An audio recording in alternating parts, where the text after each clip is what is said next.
morning. I'm Wolfgang. I'm serving on the program committee, and the next talk is about the regulation maze, EU and cyber security laws for a critical service provider. Speaker is Ulrich Plate. He's a journalist by training, and yeah, you wrote that. True. And he works as a senior information security consultant with NGen GmbH. And Ulrich, the stage is yours. Thank you so much. Journalist by training means I have done this in the past, but I've grown out of it. And so I'm now working for a company called NGen, which many of you may know because that's a consultancy that's working predominantly in the telecommunication sector. We're the ones providing the famous Sicherheitskonzept that you need to prove your compliance with the regulation to the Bundesnetzagentur, for example.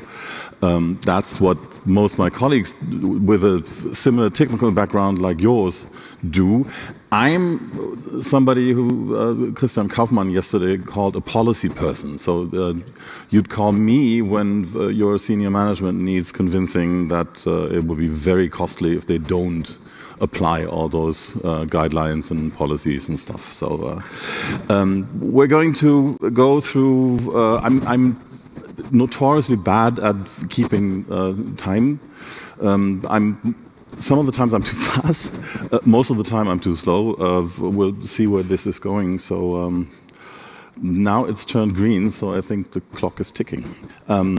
So welcome to the undergrowth of European and German cybersecurity laws and regulations that govern the providers of critical infrastructure services. And in the Union, it's member states, it's all regulated in different ways, but mostly harmonized on a European level as much as possible. We're going to go through the thickets in a bit, but first of all, there's going to be a little bit of ancient history, for some of the current events, and then we'll try to make sense of some of the legislative procedures that are up and coming. But first of all, what is critical supposed to mean when it comes to infrastructure and services? That's basically whenever physical or organizational infrastructures are considered essential for the functioning of society and the economy, and therefore deserve special protection for national security. That means uninterrupted provisioning of energy, food, water, telecommunications, of course, logistics to a certain extent, and digital services. So what do? We provide resilience. That's to those essential services, so that failure doesn't lead to a catastrophic event. That's basically what's behind this idea. This talk will not be about explaining how to do that. That's some of you may know much more about that than I do.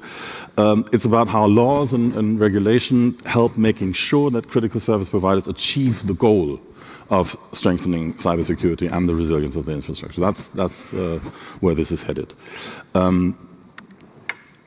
You, as working for carriers and telecommunication services and ISPs, are absolute swatters, the lot of you. I mean, you are overachievers, apparently. The type who got bullied in school for doing exactly as their teachers told them, because telco carriers have the highest adoption of security measures of all sectors and industries. You're way ahead of everybody else.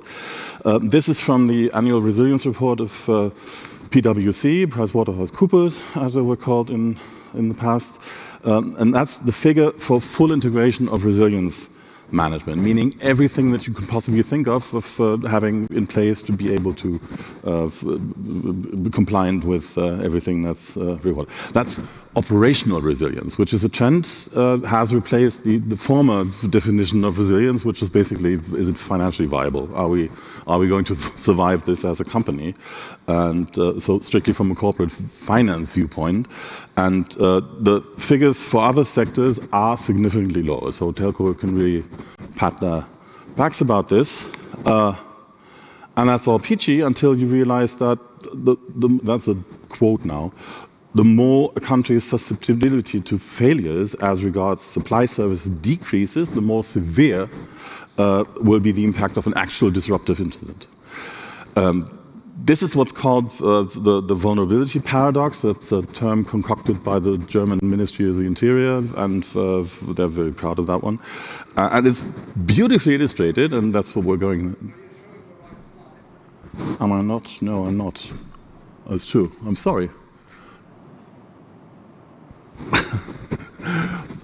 I was wondering why you didn't complain about the 38% being absolute top-notch. I'm sorry. Yeah. Time synchronization doesn't always work. Excuse me. Yeah. So here we are at the one that I'm actually talking about. We're going to illustrate this vulnerability paradox by the Mirai botnet incident that some of you may remember. Almost exactly 7 years ago, 27th November 2016, and this is what happened. The Mirai incident was sort of a wake-up call for Deutsche Telekom and the rest of the industry, in Germany in particular, because there was upside of 900,000 devices at the time hit, despite prior assessment that this couldn't possibly happen. I mean, everybody had been aware of the vulnerability that's been publicly known for weeks, and everybody was prepared, and they tested their equipment, and they did everything right. But telecom engineers and security management had decided that their customer premise equipment wasn't susceptible to be damaged by the attack. That's a big mistake at the time. They failed to take into account that the attack wasn't working as planned or even intended. What happened was, if it had worked, there was a port that was exposed to TR-064 commands, an internal configuration port that you could trigger from the outside, and that would have taken over the device, and the bot could have installed itself, and that was the idea. But all the equipment that they used wasn't actually working like that. What happened was, this port got triggered by waves and waves of a denial of service attack, and it did what it was supposed to do. It said, well, thank you for telling me that there's a configuration update. We're going to make our own connection to that access control server, which is what they did, except that they didn't drop the connection afterwards. And with every wave that hit the port, they built another connection, and eventually that was it. They didn't entirely brick the devices, but it was effectively useless, because it didn't, at some point, it didn't reboot anymore. So, and resetting and rebooting didn't help, because the waves of the DDoS attack were still going on. So, if you're interested in playing that out, there's a Metasploit script that you can use to redo this. If you find old equipment that would be actually still vulnerable for that, but it was the assumption that this couldn't happen, which led to the massive denial of service with almost 1 million routers that were done there. So the attacker who did that actually involved in something that was supposed to be a denial of service to telecommunications war going on between providers in Liberia, of all places. He got paid $20,000. The damage that was done to Deutsche Telekom was at about 1 million or so. Not that much expensive, but I mean, reputation was much more hit, obviously. So the two questions back then hadn't probably been answered. Why did nobody test a known attack that threatened the whole range of customers that could be potentially reached from their network, which they obviously didn't under the right circumstances? And the other question is, why on earth would anyone permit network connections to a port that wasn't supposed to be reachable outside of their own network? Of course, I mean, if you had remote support that comes from other sources, that's fine, but in this case, that was rented telecom equipment. So nobody else was supposed to be able to directly patch or update anything on these. So this is what happened. And then they had an epiphany. I mean, I was working back then in Parliament, actually. We were on the committee that was, the MP I worked for was involved in the hearings that we scheduled after the event. And the supervising authorities had to, oh, the slide, yes, sorry. The epiphany. That was they had to report to the committee, of course. And what happened was, at the very same time, we already had legislation underway to transpose the European Network and Information Security Directive, at the time, the NIS1. So what in the aftermath of this event, this got amended in a few ways to make this as impossible as possible to repeat. So network providers in this new transposed laws, the changes to the telecommunications law, were furthermore were able to restrict, redirect, or prevent the use of services to their customers, and the other way around, cut traffic to the sources of the interference, the whatever command and control server they had or whatever. That's in, back then was paragraph 109A in the telecommunications laws. Now, after renumbering, rewrites and everything, 169, but basically still the same. So you have, in the event of disruption, you can restrict the use and may take away the actual threat from the disruptive sources. What then happened in the next steps, and I'm only telling you this because this is a process that leads to a framework of regulation that actually does something. Because, as you see, this is all the BSI, the Federal Agency for Information Security of Germany. They didn't have a formal authorization to do port scans before. They received this from the legislative procedures that were in place here, and this there was additional amendments then 2 years ago in the IT Security Act 2.0, also again changing the telecommunication laws.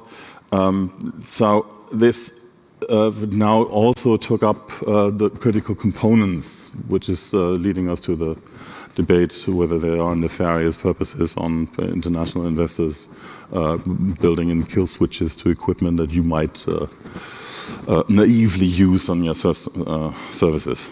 This is currently limited to 5G networks and components being used in there. It's very limited, but it's going to be enlarged within the scope of other legislation that we're talking about. And I'll speed up a little because we don't get everywhere that we want if we do this here. Now, the question why we do look at regulatory authorities and legislation to enhance resilience in the first place is because it works. The BSI has recently published, that was last month or so, legally mandated evaluation report of the security laws that they've implemented. The IT Security Act of 2021, the 2.0, and the regulations on that. And this paints a very clear picture of the effect that state regulation has on the adoption of cybersecurity measures. Astonishingly enough, even more in small and medium enterprises than large ones. Adoption rate is higher there. And as motivation for cybersecurity measures, because it's the law and we have to, is only second. The first one is actually people in the deciding functions have the impression that they are under threat and need to react in a way.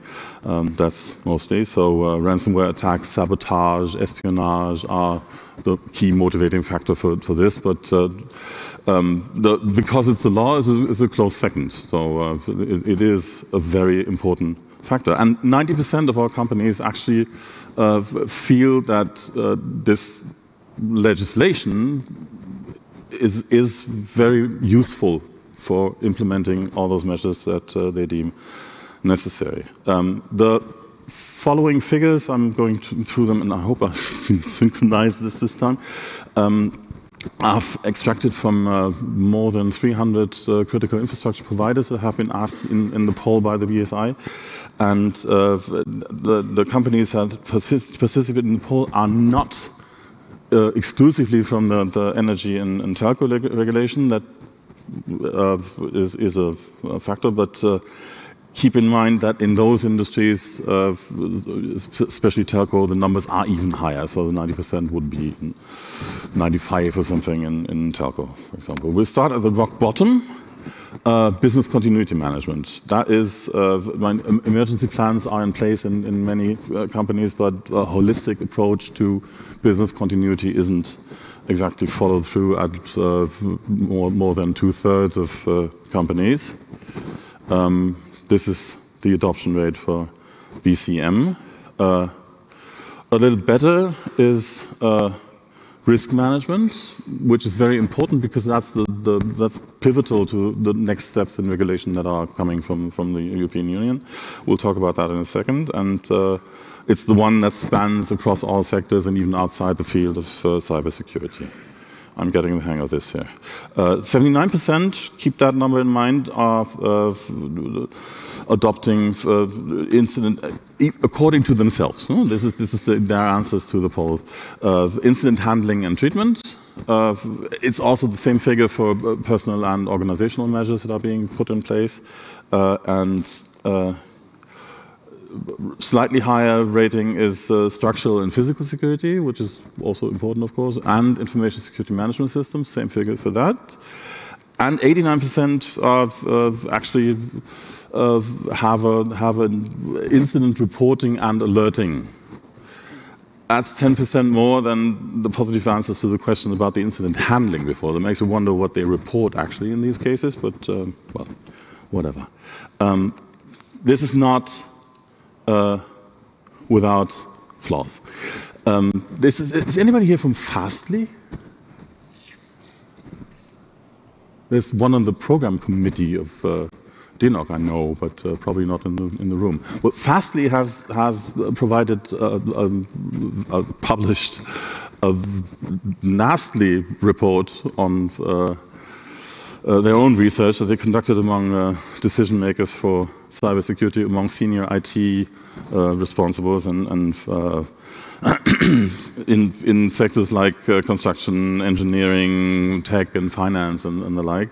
And this, almost half of the responses claim they've already spent too much on cybersecurity, which is obviously not what we're intending with neither the regulation nor the trend in the industry to go even further among these things. This corresponds to an average of $112,000 per year cost on cybersecurity, which is, I don't know, most companies, but probably not the intended 20% of the IT budget that the BSI, for example, recommends as the investment that you put in there. It's higher in the German. The 112,000 is a figure from Germany, Austria, and Switzerland, the DACH region. There's 80,000 in the US, between 60 and 70,000 in Japan, Spain, UK, and so on. And Scandinavia is at 20,000 per year. I have no idea how they got back down there, but all of those figures are actually up from the year before. So there's still a trend in spending more, which is why many people think it's too much, of course.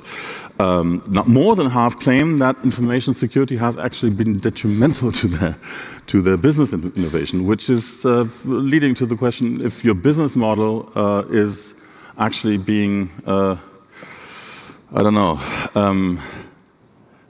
if it relies on neglecting cybersecurity, or you get the same figure for privacy, like the GDPR discussion, if that isn't compatible, maybe your business model is not such a good one. So, but things are looking up. I mean, 78% have hired a chief information security officer, a third of those in the past year alone. And 82% believe that AI is going to make it all go away, so cybersecurity in the future will be all artificially intelligently driven. Yeah, I congratulate us on all this. The EU regulation that we touch on in a bit includes not only companies, of course. I mean, providers of critical infrastructure can still be in the public sector, and it is. They have, for the first time, they've included central governments in the regulation. So, in the scope of cybersecurity risk management measures, and that's the central governments being on the federal level. But they also open the field to regional and local authorities if and when the central government decides that this is needed to be extended to institutions at the lower level. That makes a lot of sense because there's a trend towards municipal administrations being the hardest hit. Utility providers as well. I mean, some of the telco business is usually a spin-off of electricity grid providers and others in the municipal, on the municipal level. And the BSI's annual cybersecurity report says that on average, 2 communities, municipalities fall victim to attacks per month. Which is particularly nasty because they usually lack the means of reacting in a way that would allow them to relaunch their services in a decent time frame. Most of them take 3 to 6 months to get up and running again. That's obviously not a very good business continuity management on their part, but they simply lack the resources to react more swiftly to this. Yeah? I've again neglected to go on the next level. This is, I mean, I love these. I'll show you all 3 of them. This is just one picture.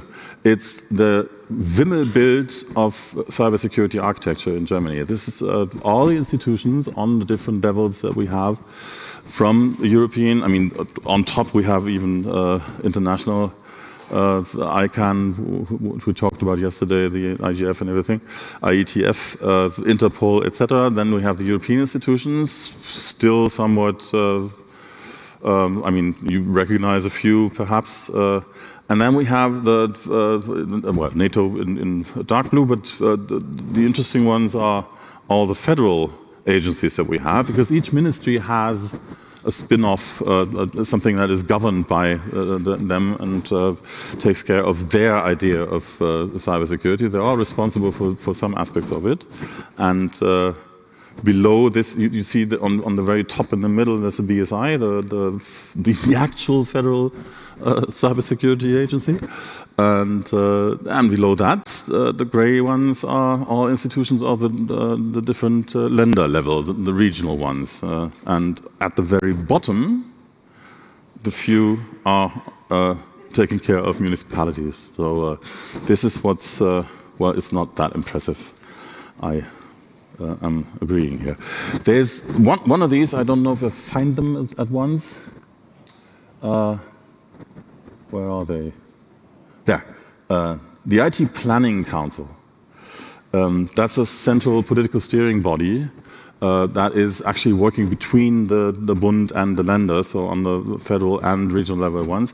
They've very politely, just a few weeks ago, asked the states and the federal government not to make use of the option to extend the scope of application of the NIS2 directive to public administration institutions at the local level and educational authorities. So they've actually said, well, seriously, we don't have the means to do this. We're going to stick with what we're doing. And however pathetic this may seem, the reason is, of course, that none of these organizations are prepared to deal with the implementation and documentation requirements implicated by NIS2. And what are those?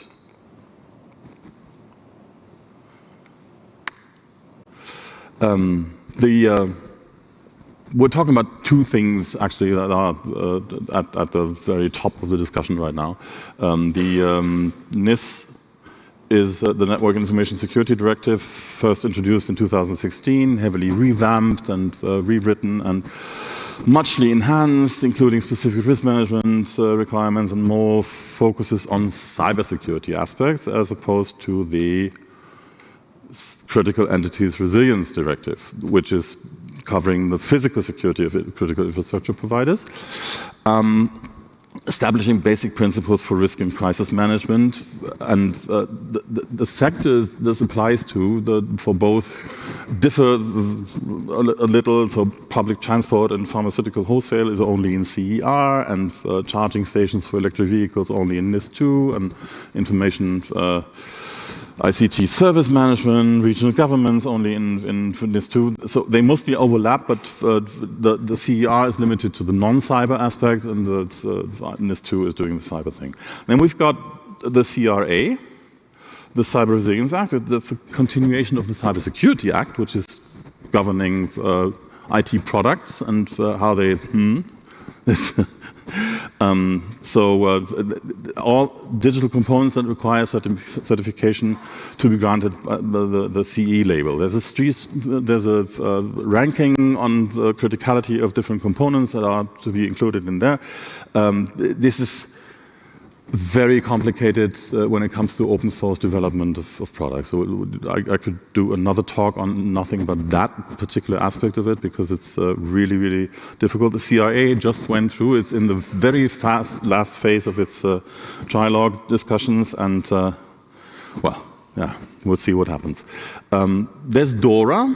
That's the Digital Operations Resilience Act. That's a lot of specific requirements for the financial sector, but bear in mind that those are usually your customers. And what's particular about DORA is that the regulation in there allows them to send the auditors from the Central European Banking Authority to you to ask what it is you're doing to actually provide them with the necessary cybersecurity requirements.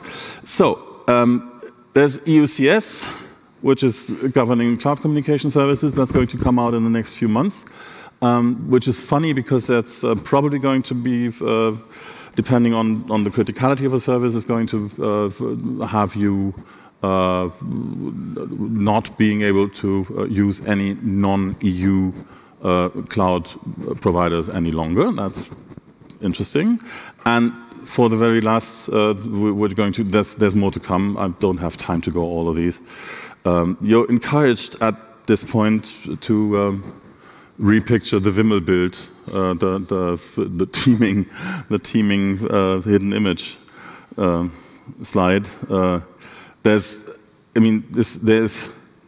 nothing that prevents this from being even more complicated as soon as all those institutions try to implement all of this. This is currently going on. What I want to, as a maybe last resort here, want to make you all aware of, if you want to be able to have an impact on any of this, be able to speak up as well. There's a lot of European regulation that we've already missed the moment of interfering with in a meaningful way. EIDAS and DNS4EU and other initiatives that are going to hit hard, but nobody actually saw it coming. And so be prepared, have your say in the initiatives coming up, and be quick about it.